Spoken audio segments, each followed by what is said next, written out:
G'day and welcome to Kenty Blitz, your daily hit of NRL news. Kenty, we're back Tuesday.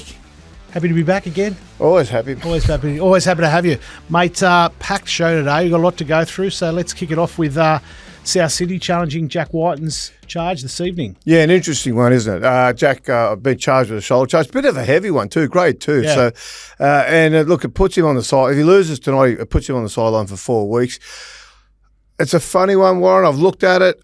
Clearly, Toby Rudolph was knocked out with the head clash. Mm-hmm. So it was the head contact between the pair of them. Rather than the shoulder. Rather than the shoulder. But I think the fact that it's grade 2 indicates to me that the NRL probably going to try and argue there was some shoulder contact. The Rabbitohs, they're just going to argue basically that it was an accidental head contact, that he was trying to make a tackle.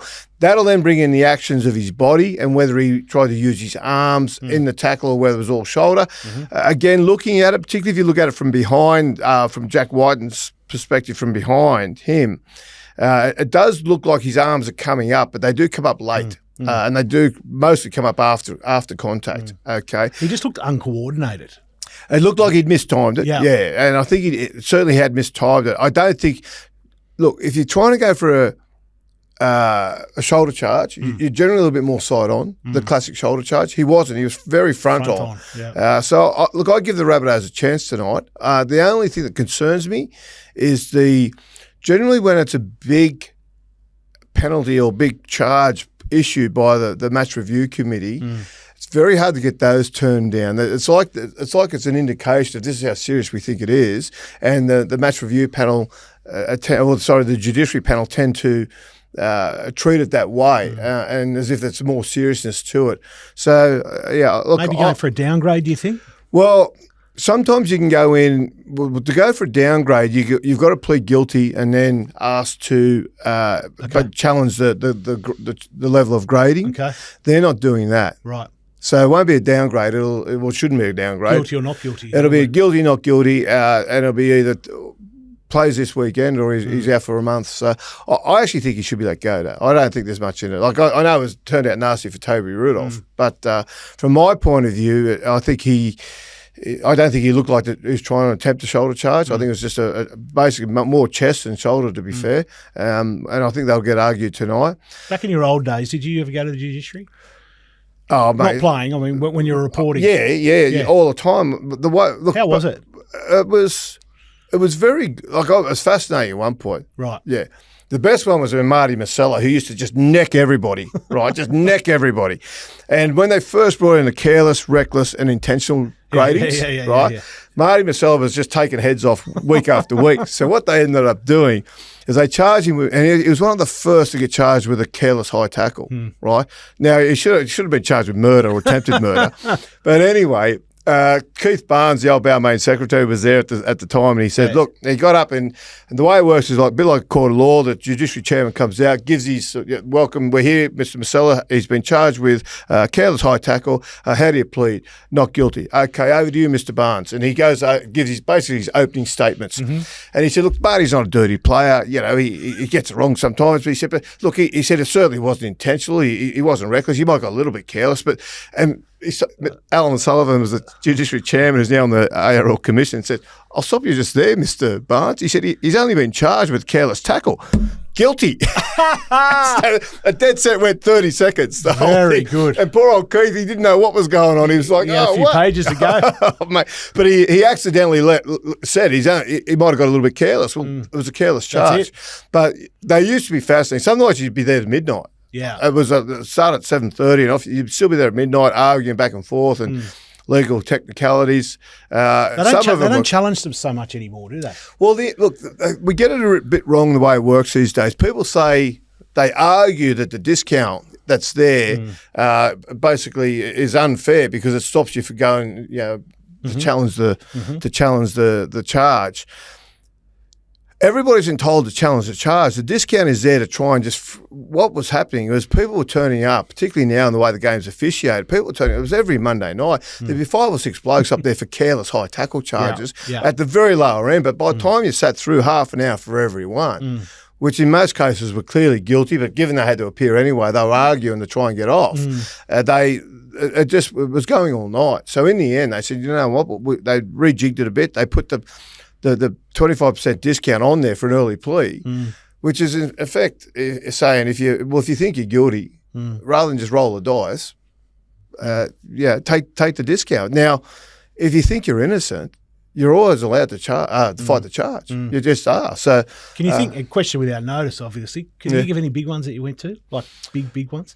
Oh yeah, a lot of the big ones were the Rodney Howe drug charge, the Adam McDougall drug charge, when they were caught with steroids in their systems. I saw Dukes in Hawaii when I was there. It would have looked $1 million. He did. Very fit. He would have.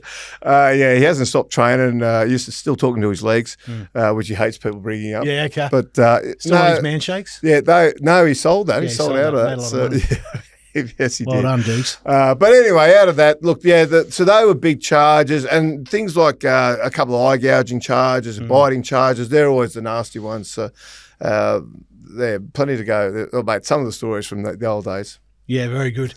Bit of inconsistency this year, you think, with the judiciary? Yeah, look, look, Reece Walsh, there's an argument South have sort of brought up, over the weekend. They thought he shoulder charged Josh Adokar, attempting to stop a try. Parramatta thought it was a shoulder charge on the field, clearly enough that they actually made a challenge to the referee. But out of that, what happens is the match review committee didn't make a finding on that. And Ethan Strange also got charged with a shoulder charge over the weekend, which again, probably looked a little bit sort of on the light side, to be honest. So anyway, we'll wait and see. Did you see? Well, interesting. A little bit of news potentially coming out of that match is Belinda Sharp looks to be dropped out of the South match. South that same match with Wighton. It's interesting. I've never before got so many text messages about one game while the game was on, and then the day after the penalty count was 15-3 to Cronulla, and. I know South fans are very biased and we love them, but they were blowing up deluxe about that game. Yeah, and look, I'm not against a penalty count being 15-3. If one team wants to infringe 15 times and the other team only infringes 3 times, that's the penalty count, 15-3. My complaint is that I don't think that in many games I'm watching, it's been consistently applied between the teams. How severe the referee is adjudicating on certain tackles or incidents. So that's my concern. I don't think – I know there's this push from the NRL to have Belinda referee games. I don't think the few games she's had up in NRL level this year, I don't think she's been particularly good. So it probably might serve her well to have a rest for a week or two. Give her a spell. Mate, let's talk about Sunday's game, big game. Canterbury West Tigers, a little bit of spite in that, do you think? Interesting, isn't it?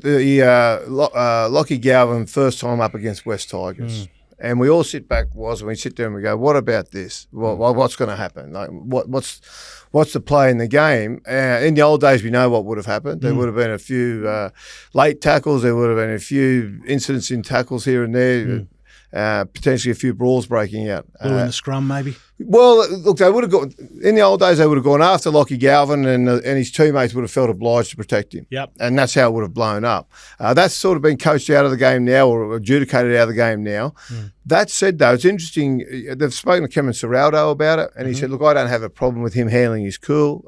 He's copped it already off the Tigers fans. He got a bit of a spray when he ran back out for them earlier this year when he." Play his first game back after telling the club he wanted to leave. There's been a lot of pressure put on him. I think he's handling himself magnificently, Lachie Galvin. But it was interesting to hear or to read Terry Lamb in the Herald talking about how that his teammates will be well aware of what's going on and they'll look after him. Now, that suggests to me, I think there might be a little bit of stuff going on. There might. It has the potential to flare up, this one, because we've already heard Reid Marnie earlier in the year. Yeah, earlier on prime time, he talked about how Serraldo asked them to start standing up for themselves. Standing up for themselves and don't let teams roughhouse you and things like that. So from that point of view, Canterbury will be on high alert. And I just think there are enough characters in that West Tigers outfit who will actually try and make a point of it, who will get hold of him at some point. I don't think they'll. They won't leave their post, so to speak, to find him. But if they do, but when they run into him, I think there'll be a few choice words and a little bit of roughhousing going on anyway. Kenty, the fans of the show love when you talk about the old days. And in the old days, it used to be the forwards rather than the backs. Yeah, well, what happened was, look, you go after the guy you had to go after, but generally you always had a big front row to look after you. Mm-hmm. Okay, that's the way it worked. The famous one, when Western Suburbs won the minor premiership, I think it was 78 or 79 was one of those years. Anyway, they all left, and at the end of it, Tom Rodonix and Graham O'Grady went to Newtown, as we all know, and then Ray Brown, John Doherty, and Les Boyd went to Manly. And whenever Manly and Newtown played after that, Tommy would ring up Les and he'd go, I'm going to bash you this weekend, and he'd hang up. Now, this is the old days with the old landline, so you didn't know who was ringing. So you had to answer your phone. So you wouldn't get a hello, Les, how are you? You just go, hello, I'm going to bash you this week, click. And that was it. Then you go fast forward to the famous 1981 brawl. Okay, now that was coming all week. Les is getting phone calls from Tommy. I'm going to bash you. So Les knew it was on. Okay, and they obviously there's high stakes because there's a grand final appearance at stake. Whoever won the game, so there's plenty on. And both of them, neither of them of either of those West players at either club had won premierships because they'd always been at West, and West hadn't won the Cop. So there's a fair bit at stake anyway, but we all remember the great brawl, okay, what sort of escalated to in that game because of the to and fro from the forwards. What followed on after that was Newtown got the penalty. Tommy and Les actually came together in the brawl. So Tommy's a halfback. Les is a second rower and a big second rower. They actually came together in the brawl and got into each other. Anyway, next minute Newtown get the penalty. Newtown kicked the ball into touch. Tommy Rodonix hits the ball off the tap, right?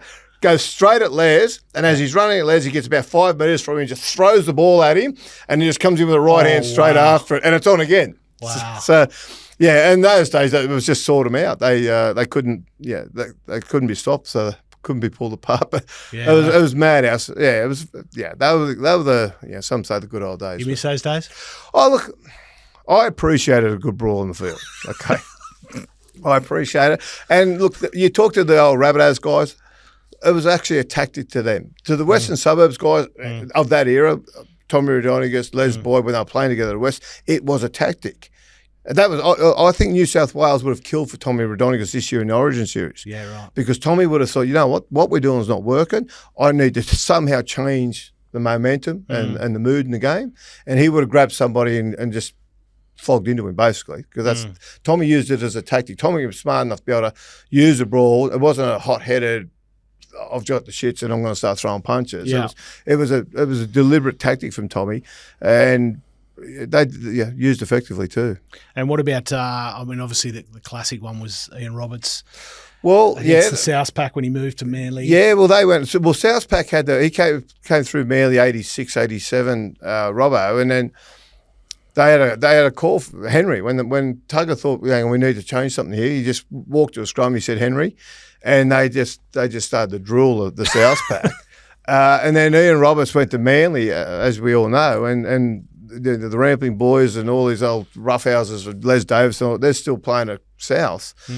So they made a point of going after Robbo, who answered in kind. He didn't shirk his responsibilities. He had a couple of tough guys around him. So, it was... those were the days. But we've moved on, Kenty. We've moved on. Well, yes. We've had to move on. It's a different world, Warren. It is. Mate, new Australian coach, Kenty Woz, said he's not going to try and convince people to play for Australia, but then he... I couldn't help myself. Yeah. I listened to... he was on 360 last night, and he said, look, they were asked about that. Now, that's a big issue heading into this year's Test series, whether Payne Haas, Tino Fasuamalawi, and the Hammer, Tabu Fido, whether they will play for Australia or elect to play for Samoa.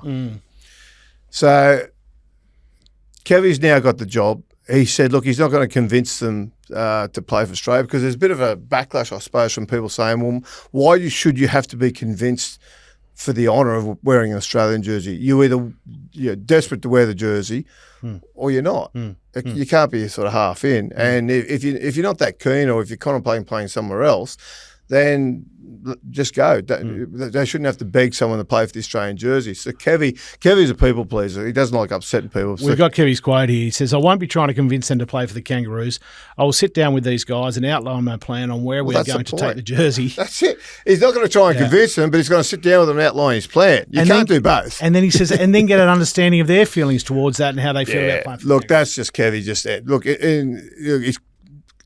he's contradicted himself in one sentence. Trying to be a diplomat. Well, yeah, he has, and that's fine. I personally, I wouldn't even ring him. I'd say, and I wouldn't do it as an insult. I'd say, look, guys, the jerseys. I think the jersey's got to stand for something. As much for all the pride that all the Pacific nations have in their jersey. Australians are entitled. Australian jerseys are entitled to carry the same pride. Absolutely. Okay, and from that point of view, I think. I wouldn't even make a phone call to him. I would just say, look, the team will be picked, whatever the date is, and I will have a list handed to me of who's available, and from that list, I will pick a team, and we'll go and win the series. That's what I'd be very bold about it. I wouldn't be going cap in hand saying, look, please pay for me. I'm not going to try and convince you to play, but this is why I think you should play. It's the wrong way about going. Volandis came out on the weekend or just before the weekend and said that they're going to look at the rules for origin eligibility. We've spoken about that a lot, but let's talk about it a little bit. Because it's been misunderstood, Warren. Like when I spoke about it earlier this year, people basically brought it into the Pacific nations and all the rest of it. What they are considering doing is allowing England players, basically an all-star game, England players and New Zealand players. This is where they started, sorry. It may change. But they were basically making a free-for-all. If you're playing in the NRL competition, you could play Origin. Yeah. Okay.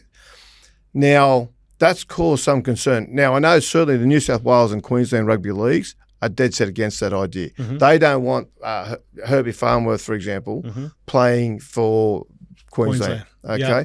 They don't want, who would you say, like one of those Kiwi players who's come across and played for, in a Sydney team, come through and played for Australia now. Played for New South Wales now. So in the old days, could it be Benji or Marno? Well, like a Benji Marshall who came through the Tiger system. Okay, we can pick it for New South Wales. They don't want to. They're considering doing that. Queensland and New South Wales, I've spoken to them about it, and they've basically said, look, the NRL might bring that rule in, but essentially we still pick the teams. Yeah, okay. So they just won't pick them. So then what they're doing now, what looks like the compromise in all this is that they will basically bring the rules in which are currently in place for the Pacific nations, where wherever you've played your first game of NRL football, if you're in Australia by the time you're 13 and you play a game of rugby league at 13, wherever you are, play that first game of rugby league at 13, that is your state. But you have to be in Australia at that time. You can't be brought over as an 18-year-old phenom from... Or even 15, 16 from New Zealand, yes, which is what's happening now. So, look, are you happy with that? Look, I think kind of. I get it. I understand it because it does tick a lot of boxes for a lot of people that play in the NRL who would love to do that. But I also think it's, to many people, many of those people particularly, you hear the Kiwis talk about it, they want to play Origin because they see it as a testing ground, not because they necessarily want to represent that state. And I think there's a difference there. And I think that is the little magical ingredient that's in Origin. I heard that's Billy certainly Slater what makes Queensland work. I heard Billy Slater say Queensland picked me. I didn't pick to play for Queensland. That picked me. Yeah, and I thought that was poignant, right? Yeah, and that's the subtlety, but I think that's the little magic bit that makes Origin work so well. Is that like they've tried Origin in AFL, it just hasn't resonated with the fans. Even now, like even when we talk about Origin, and we have a point to make. The reaction to it is generally made around the point of what state they're from, rather than the validity of the comment, to be fair. It's true. Yeah, okay, and that's the passion that fans have got. And I just hope they don't forget the fans in this. The fans are the ones that make Origin work. So what you think is they should just keep it as it is now? I like it as it is England now. I don't think it's going wrong. Yeah, then they're not eligible to play.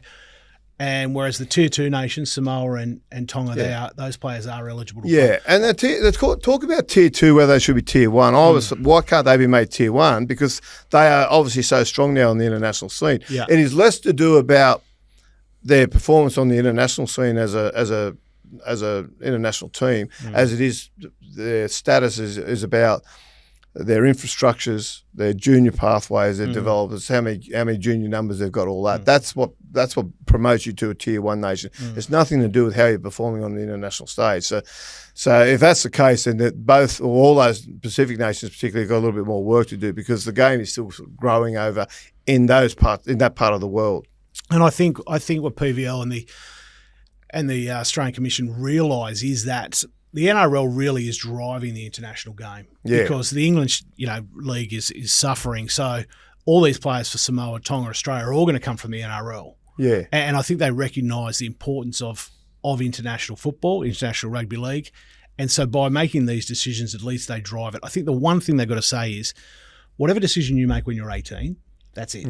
So if you just decide to play for Australia, then you play for Australia from then on. Yeah. Or if you decide to play for Samoa, then play for Samoa. This chopping and changing doesn't work. Well, one, you shouldn't be allowed to chop and change, but two, generally in other sports like in the IOCs, the Olympic sports and things like that, if you want to change nations, you have to go through a period, I think it used to be, correct me if I'm wrong, it used to be 2 years where you were not allowed to compete internationally for 2 years to basically show that you're not just going there because – someone's got a bit of money. Yeah, some countries got offering a bit of money for a gold medal, and you're they're not the P for the job in your own country. So you got to have 2 years stand down. I think something like that. I think we've got to put some hard and fast rules around it, and we can't just make it because you want to switch nations because you've got there's a better lock forward in front of you or there's a better centre in front of you this nation, and you're not going to get past him. Think I'll go for the under. Over. What's up, over? No, I got to take the under there. Over. What do you mean, over? Over. Mate, it's PointsBet's 5 for 25. Answer 5 questions, get $25 odds. Fast and easy. Over. That's all there is to it? Over? Yeah, mate. More or less. That's built different. You forgot to say over. Over. Chances are you're about to lose. For free and confidential support, call the number on the screen or visit the website. Let's talk about a little bit of signing news. And Jerome Hughes confirms a 4-year deal staying at Melbourne. Didn't go to market. Yeah. You surprised by that? A little bit, but not really. Like he's very happy. He won the Dally M last year. Yep. And he's gone from being a player who was a talented fullback coming through, but only played 2 first-grade games, one at Cowboys and one at Newcastle. Gold Coast, sorry. Cowboys and Gold Coast, 2 first-grade games. Went to Melbourne. The fascinating thing about Melbourne is they've now the last 2 main halfbacks, the last 20 years, Cooper Cronk and Jerome Hughes, both been manufactured. So we all walk around this game at the moment going, where's all the halfbacks? How come there's no halfbacks coming through? Very good point. Melbourne, they had the smarts to they've been able to manufacture halfbacks. I like the fact that he's just said, look, the keys to me are one, I want to be happy, which he is at Melbourne, playing footy and at home. Obviously, they've settled in down there, him and his wife. The other thing too is he wants to win. And he doesn't want to go. He doesn't want to go out to the market. And we've seen in recent years other players have gone to clubs for a lot more money, but they're not within QE of the finals. And I like the fact it's important to him. And I went to a function the other day with Bobby McCarthy was there, and he still walks around and wins a Bobby McCarthy because he had a lifetime of it as a player. That was his career. It set him up for the rest of his life. And I think it's a really important lesson. I think I like the way Hughes has gone about this and just, I'm not even going to go out the market. I'm going to sit down, I'm going to negotiate, and I'm going to look at this offer from you. Is it good enough? Yes, it is. I'm going to sign it. So good on him. The problem now for Melbourne, it's activated Jonah Pezzic's get-out clause. So he can now leave the club if he wants, which is going to be fascinating to see how they handle that. He can leave. There's already talk that Cameron Munster is quietly looking at the situation in Perth and whether he goes there. Now, if he does go, will that open a spot for Pezzitt to stay because Tyron Wishart's also there. Wishart has been doing a great job playing at 14. But we've just got to wait and see how that pans out. But Melbourne, I think they've handled it really professionally. They're going to go after Harry Grant next, and he's going to slowly tick them all off and have them all safely stashed away by the time the Bears and Papua New Guinea come looking for players. Yeah, it was interesting. On chiming in last week on the weekend, Frank Panisi was there, who's the kind of the godfather of Melbourne, the Storm, and he was talking about how their team is structured and what their players believe in. I thought it was really fascinating that a couple of days later, Jerome Hughes buys into, basically, he'd already bought in. He proved that whole concept. It was very good. Yeah. Pappenhausen's expected back this week. Yeah, he'll be named later tonight. Yeah. So yes, that'll make a difference for them, mate. Let's talk about some disappointing news out of Canterbury with Connor Tracy. Looks to be out for the rest of the regular season. It's a funny one. He's got a can you pronounce that? Epigastrial, is it? Epigastric. Inferior epigastric artery. Which, look, I don't know. I wouldn't have a clue what it is. Okay, but someone tell us what it is. Well, they haven't even really explained what the problem is. They've just said he's got a problem in his stomach with his inferior epigastric artery. Right. The fact that the word arteries in there, and arteries can bleed and fatally bleed, suggests to me that they've done the right thing. He can't do anything for 3 weeks, so it sounds pretty severe. It sounds like he's going to miss the rest of the regular season, which is going to be. We got 6 weeks left, and then hopefully he's back for the finals. He's been tremendous this year for the Bulldogs. He's been a bit of an unsung hero, I think, this year for them. So hopefully he's back and he gets to enjoy the final series, which has been so important and played so much a part in the Bulldogs getting there. But I've never heard of an injury like this. Still don't know. Canterbury haven't properly explained what the nature of the injury is, whether it was bleeding or whether it's bulged or who knows what it is. But it certainly sounds serious, doesn't it? I thought it was interesting. Jacob Carraz goes back to fullback rather than Burton. Maybe Galvin moves to 6, Sexton comes into 7. No, I wouldn't have done that. No, I wouldn't have done that because right now I'm trying to just establish a partnership with Burton and Galvin, and so I'm not going to risk that. I've got 5 weeks to get that right for the finals. I'm not going to just. I know change again. Well, you just don't want to change again. And I think Burton, he was magnificent against Manly on the weekend at fullback, at 5'8", sorry. So I wouldn't be putting him at fullback. I'd be just keeping him where he is. I'd be just saying, look, you just keep working on your partnership with Galvin. Get through this. Carraz is more than capable to play fullback. He's a great ball runner, as we know, and he's got offload and he's got some skills on him, so he can do the job there. I think it's less disruption doing that way, and it more works towards Canterbury's purpose by keeping the halves as they are. Yeah. What about injuries now are starting to make a major dent in teams? And on the weekend, Olakalatu dislocated his shoulder again. Again, only half a game back from coming back from a dislocated shoulder. So that's season over for him. He'll now go for an operation. I feel for him. Like they're buggers of injuries, dislocations, and the problem you can have is they can, once they start to go, they can keep going, and they can become a real problem. So they've done the right thing, Manly. They tried to rehab it back. It didn't work. He was out first game. So now they're going to send him to surgery and get him right for next season. It's going to be tough for Manly. He's a big part of their club. And look, they did play. There were some really good patches there on the weekend, particularly their start against Canterbury. I thought they really came out for the battle. But they're going to have to sort of maintain the rage now they're sitting just outside the 8, so they haven't got any second chances in them. You think they've still got a chance? Yeah, they have. They've got a slight one. Dolphins are sitting in 8th spot ahead of them. But Roosters are just there as well. It's going to be one of the 3. But we just wait and see. I don't know. It's hard because Manly are capable, certainly capable. On their day. Yeah. It's just who's going to be the most consistent the next 6 weeks. We'll wait and see. It's interesting, isn't it, this time of season? Not many games to go, 5 rounds to go, I think, and you've still got that battle for 6, 7, 8. Or 7, 8 at least. Yeah. And you've still got that bottom battle. It keeps it interesting. Well, it does. Yeah, it does. And look, we manufacture our storylines there. If it was top 5, we could find a way to make the top 5 a battle for the 5th spot. Yeah. Okay. But you miss those days, top 5?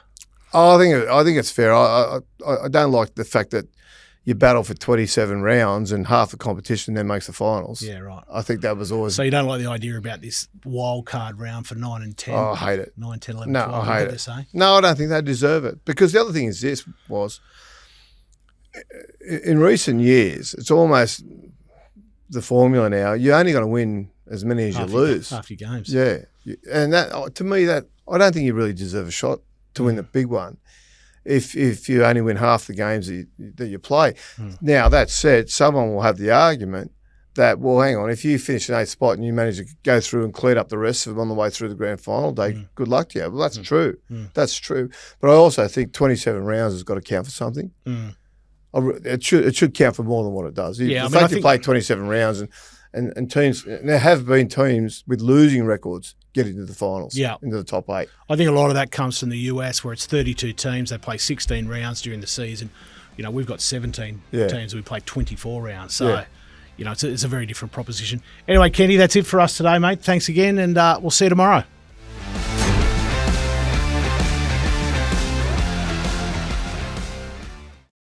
Chances are you're about to lose. For free and confidential support, call the number on the screen or visit the website.